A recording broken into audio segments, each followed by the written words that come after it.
Why is it so hard to put the phone down? Why can't we walk away from unhealthy habits? Or why can't we stop chasing the next reward? This is Recovery Recharged, straight talk with the pushy broad from the Bronx. I'm Ellen Stewart. Let's dive right in. We are always chasing the high. I know I am. I'm a recovering addict, and I know that I always want to find something that's the next craving, the next instant pleasure. And I know that all of the emotional triggers drive us towards some kind of modern addiction. And right now, it's social media, digital addiction. And I'm going to talk to you today about why we just can't stop scrolling, among other things. So, I've got the most important questions from you listeners who email me and send me text messages. And I want to answer questions about why it's so hard to put that phone down or to walk away from that video game or to stop scrolling Insta and TikTok and all of those other places. So, sorry, not Jessica. Emily is with me in the studio today with very popular questions from you listeners, and I'm going to answer them for you. Emily, first question. Social media has completely changed how we live. How is it changing the way we understand addiction? Everybody knows addiction is one thing. We have one definition, right? Addiction is substances, right? I'm addicted to pot. I'm addicted to drugs. I'm addicted to painkillers, or I'm addicted to alcohol. I'm an alcoholic, okay? Those are the addictions we know. So when somebody says addiction, that's what we think about. We think about substances. But our behaviors also are responsible for churning that addiction, the way our brains seek relief and reward. Social media platforms, they're designed around quick stimulation, which is what an addict craves. So when we see likes, when we see comments, when we see scrollings, when we scroll, when we see notifications. I mean, even if it's your birthday on Facebook and two people say happy birthday to you, these small rewards can train our brain to constantly seek the next hit of excitement, the next hit of distraction or validation. And that's very similar to the patterns we see in other addictive behaviors. Emily, next question. We hear a lot about dopamine when talking about addiction. What exactly is happening in the brain? Boy, dopamine. It's often called the reward chemical, but it's really about motivation and anticipation. It teaches the brain, pay attention, this matters. Drugs, alcohol, gambling, even social media can create powerful reward loops. Over time, people may chase the feeling rather than the actually enjoying the experience. It's not about enjoying the experience anymore. It's about chasing the feeling of reward. And that's what makes it addictive. And that's how we kind of fall down the rabbit hole every single time, which means we spend more time on TikTok, we spend more time on Insta, we spend more time on Twitter, all of those things. It's just a loop, a cycle. So let's find out what we can do about it. Next question, Emily. Are people actually addicted to their phones, or is that just something we say? Well, first of all, everybody has different levels. Not everyone who uses their phone frequently has an addiction. The question is, who's in control? Is it you or your phone? If someone repeatedly tries to stop but can't, and then on top of that, you neglect your responsibility, you lose sleep, you damage relationships, or you use the phone to avoid life, then maybe you got a problem. Maybe it's become a serious behavioral pattern. So, Tell yourself, I'm going to put the phone down for 2 hours, or I'm going to shut it off in the middle of the night. When I go to sleep, I'm going to turn my phone off so that I don't wake up in the middle of the night, or I get up in the morning and the first thing I want to do is look to see what's going on in the world or look to see who has sent me a text message. See if you can do without it for a couple of hours a day. You can find out how much time you're spending on the phone. In fact, your carrier kind of gives you a message. Doesn't your phone tell you you spent 19 hours on the phone today or something like that? I know mine does. See how long you're actually spending and what you're using it for. And more importantly, do you keep thinking about it or do you keep reaching for it all the time subconsciously? Then you can determine what kind of a problem or how serious this addiction is. Emily, next question. How does instant gratification from social media affect recovery? We are constantly seeking instant gratification as an addict. Recovery requires patience, emotional tolerance, and long term thinking. Addiction trains the brain to want immediate relief, immediate satisfaction, immediate stimulation. Social media can reinforce that same expectation. I'm uncomfortable. Give me something right now to change how I feel. Let me scroll cat videos, or let me take a look and see if I can do a new recipe really quick, or let me just find my meditation guru and find the right way to heal this. I'm not saying that some of the stuff that we see isn't helpful. I scroll all the time for ways to improve how I coach clients, to calm myself down, to find good meditation techniques. But I can't do that to escape the stuff that's going on now. I have to tend to things like listening to my clients, like keeping my appointments, like getting myself together, doing my chores, being responsible for my life. If I'm scrolling instead of doing that, then my brain is addicted to social media. Emily, next question. Many people post partying, drinking, and drug culture online. How does that impact someone struggling with addiction? In the biggest way possible, right? If you're seeing that it's glamorous to drink and party, you're thinking, well, maybe I can pick up that drink or drug, right? Social media often highlights not only the experience, but never the consequence of that experience.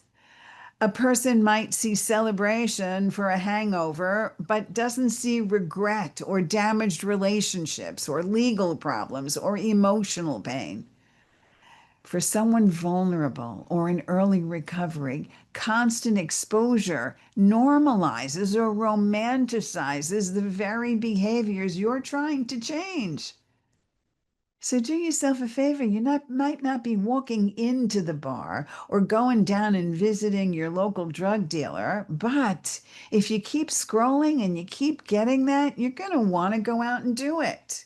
It's like the more food commercials you see, the more you want to go out and get something to eat. So think about that the next time. If you're going to scroll, then set your algorithm to abstinence, recovery, the joys of being clean and sober, or the joys of scrolling less, and see if that helps, because we can train our brains positively for positive habits as much as we can train them for negative ones. Remember, if you want help with all of this, because these are addictions and we call them process addictions, pushybroadfromthebronx.com. I'm here to help you and I'm taking on new clients. Emily, next question. Why do some people get triggered by seeing alcohol or drug-related posts? The triggers in our brain, the addiction triggers in our brain form strong associations. A picture, a song, a place, a video can motivate your memories. You know how that is. You hear something on Spotify, or you hear something on Pandora, and you connect it to something. I used to listen to a lot of 70s classic rock, and it took me back to my druggy days because that's when I did it. So the person isn't weak. You are not weak. The brain is just simply remembering familiar pathways. Recovery involves creating new pathways so that you learn how to respond differently. Next question. How does comparing ourselves online contribute to addiction? One of the biggest problems that we have, not only in early recovery, but in social media attachment, is that we're constantly looking to see what someone else is doing compared to what we're doing. Anytime we compare, we create feelings of I'm not enough. People compare their private struggles to somebody else's struggles, feelings like shame, loneliness, anxiety, insecurity, isolation. They are very common emotional triggers that can push people toward substances or unhealthy behaviors. And then we get caught up in that cycle and we keep scrolling and scrolling and we get more and more down on ourselves. And that presents a clear and present danger. So, reset the algorithm. Start asking the social media to put positivity and positive body image and soothing self esteem pictures in place so that you can build up and not tear down who you are. And more importantly, put the phone down. Put the phone down. Walk outside, get some vitamin C, meet people, connect with real people. That's how we change how we feel about ourselves. And we stop comparing ourselves to fictional people in front of us. Next question. Can social media actually increase loneliness even though we're more connected than ever? Piggybacking off of what I just said, connection and contact are not the same thing. Someone can have thousands of followers and still feel unseen. Human beings need genuine relationships where they can be honest, where they're not their interactions just that are based on likes or images or appearances. You need one-to-one contact. Maybe you need a real person in front of you. Even if you can't physically see them, a Zoom chat like I have with my clients one-on-one, we are talking, we are interacting in real time. It's not pre-recorded. It's there. I didn't make a video for you to listen to. We are exchanging ideas. We are talking to each other, which is why it's so important to have connection, real connection with people in front of you. The opposite of addiction is not abstinence, it's community. You need a community. Next question. Why do people use substances or scrolling as an escape?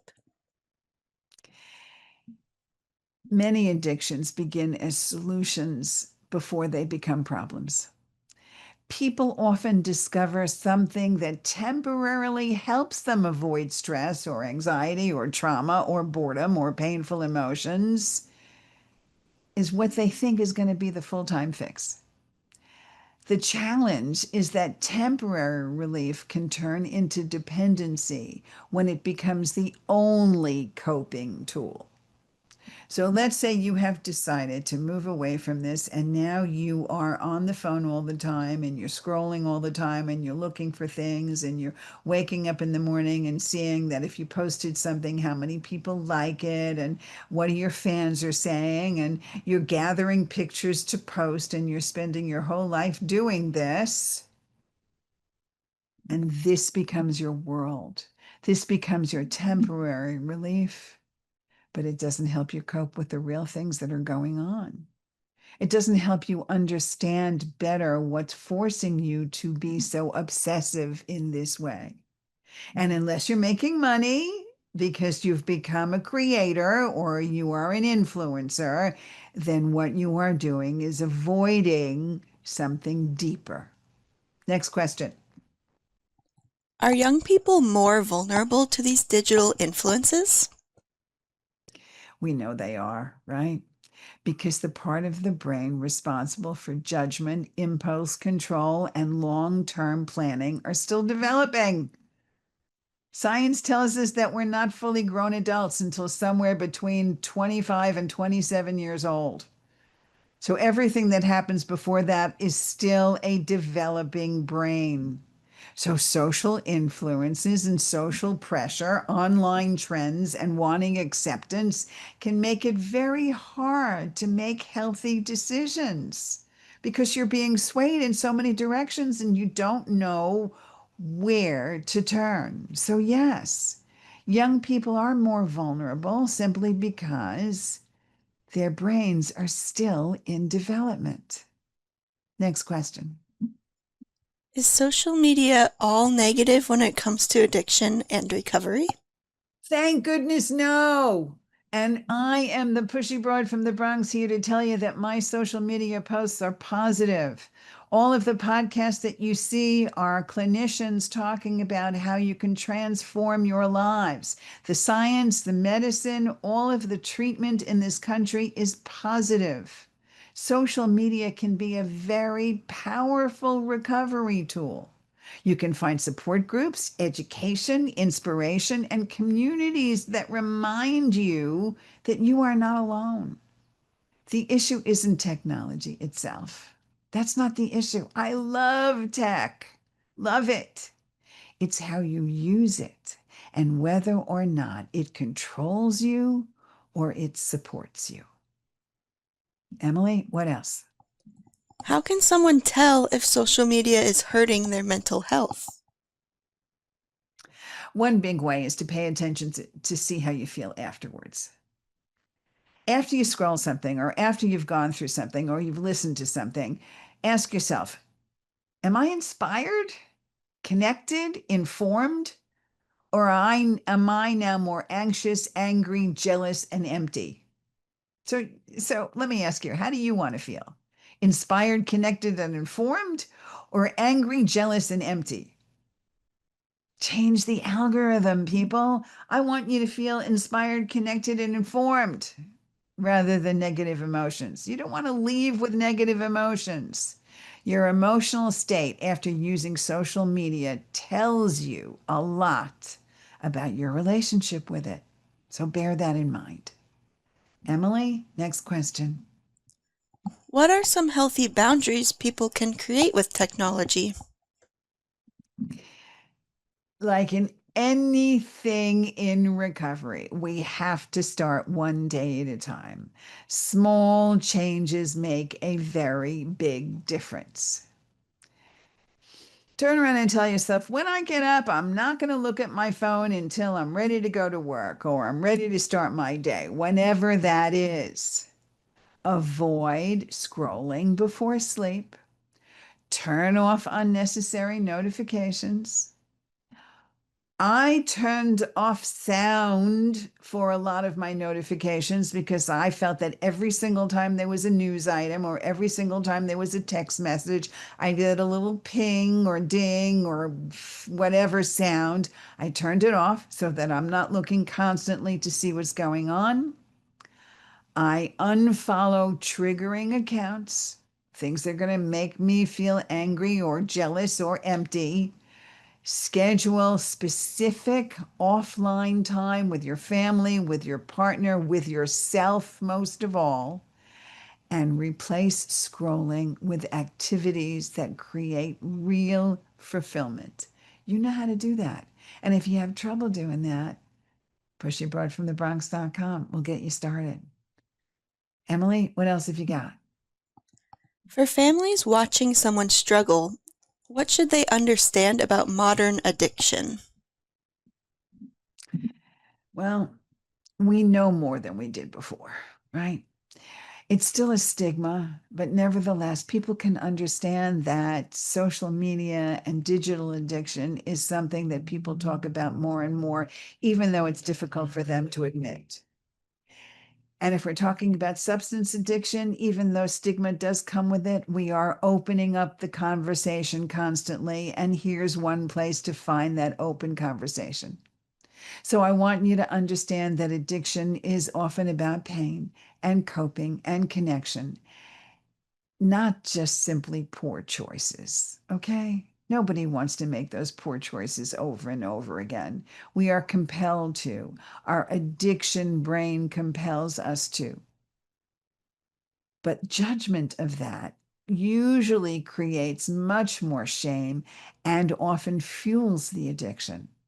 So, support, boundaries, education, and compassion are much more important than blame and shame. If you don't understand what's going on and you are a parent of a loved one who is suffering from any kind of addiction, whether it's digital or substance, pushybroad from thebronx.com. I will work with you. Make an appointment. Emily, next question. What is the biggest message you want people to take away about addiction in the age of social media? We are in a world that offers quick fixes, instant pleasure, and endless distraction. This is a massive world of ADD, whether you have ADD or not. We know this. True recovery is about learning to be present, building meaningful connections, and finding peace without needing to constantly escape. The goal isn't to stop an addiction, it's to create a life you don't have to run away from. And then automatically the addiction is put into remission. When you can stand up and face your truth and say, I can handle my feelings, my thoughts, and take responsibilities of my actions without a mood altering substance or digital stimuli to take it away or to escape into. When those situations have come to fruition, addiction is put in remission. That's how it goes. Emily, next question. Why do so many people reach for their phone the moment they feel bored, stressed, or uncomfortable? Because in this entire topic, we've learned something. Our brains naturally look for relief. Okay, that's a good thing. We look to feel better as quickly as we can because it really sucks staying in negative emotions. So that's where we go. And now we have social media ways to try to feel better. So maybe in the past, if you're in recovery, you've turned to alcohol or drugs or food or shopping or other distractions. But now the phone is literally at your fingertips. It's the fastest thing to turn to. So a quick stroll can temporarily remove uncomfortable feelings. But the problem begins when we never learn how to sit with our emotions, process them, or pick up the phone and call your coach, or go see your therapist, or connect with a real friend to understand what these emotions are trying to tell you. Emily, next question. How has social media changed the way people view themselves and their identity? I work with so many people, no matter what age they are. And I've worked with some of the most influential people on media today. Social media creates this kind of pressure to build a perfect image, no matter what. We want to pull off the perfect video. We want to take a look and see how many likes we can get, or we want to make money really quickly and find the best way to do it, or we want our videos to go viral because that we see as the ultimate test of how much people like me or how much money we can make. 20 years ago, we didn't think about that. That was not a thing. This has come with social media. All of the things I have just said to you were not alive at the turn of this century. We didn't focus on any of those things. People never thought about measuring their worth through likes or follows or appearances or online approval or viral videos. When your identity depends on outside validation of this kind, you're constantly chasing something that you can't fully control. And that's a dangerous situation to be in. So think hard about what you're doing and why you're doing it. Because recovery is often about reconnecting your true self rather than the version you think the world wants to see. I need you to think about that really hard. Emily, next question. Many people say, I'm not addicted, I can stop anytime. How do you respond to that? Well, the first thing I say to those people, no matter what, is have you tried to stop? Have you tried? How far can you get? Addiction isn't measured by how much you use something, it's measured by the relationship you have with it. Okay, even though how much you use something is important, because you can't sit around and say, I have no relationship with alcohol and then keep drinking every single day. That doesn't work. However, when it comes to social digital use, as I said before, try putting it down or try putting it down at certain times of the day and see if you can stick to a schedule. And even if you can stick to a schedule, the most important thing is, are you thinking about it continuously? Because even if you're not picking up the phone, but you're thinking about it, or you're saying to yourself, I can't wait to pick up the phone in an hour because my curfew that I set for myself is over, then you still have the addiction problem. The addiction problem goes away when you actually don't think about picking up your phone until later on in the day, or you're not bothered by how many likes you have, or you're not bothered by the fact that your video only had 3 views. So you have to be the judge. Just because you're abstinent doesn't mean that it is gone, because the feelings behind it have to be worked through. You have to understand it's like when you're on a diet. You can decide no sugar, no cake, no candy, no ice cream. That's great. But if you constantly are thinking about it and you're constantly preoccupied with those thoughts, then it's only a matter of time before that addictive thinking is going to take over. So you have to do some real work. And you have to learn how to handle uncomfortable emotions and feel that your life actually improves rather than becomes harder because of those emotions. So those answers really tell the whole story. Emily, next question. We have time for one more. How can parents talk to their children about social media, substances, and addiction without pushing them away? Well, chances are, parents, you are just as addicted. So start with curiosity instead of criticism. Rather than saying you're always on the phone, try asking, what do you enjoy about being online? What are you getting out of it? Conversations open doors, lectures close them. Every time you open your mouth, parents, stop thinking that you have to teach them something or you have to lecture them on something.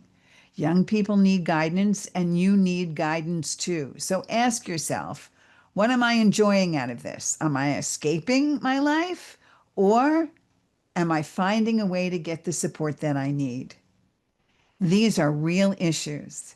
And I want you to know that there is a way to feel better and to do these things less.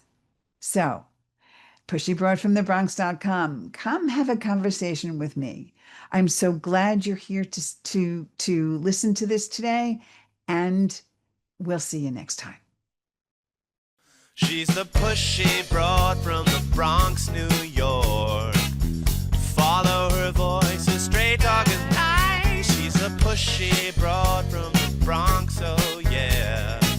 Don't be surprised if you wanna listen twice. Make make decisions, find the right choice. Know yourself better, find your own voice. It's okay if you need help today, cause everybody needs a little push. From the pushy broad from the Bronx, New York.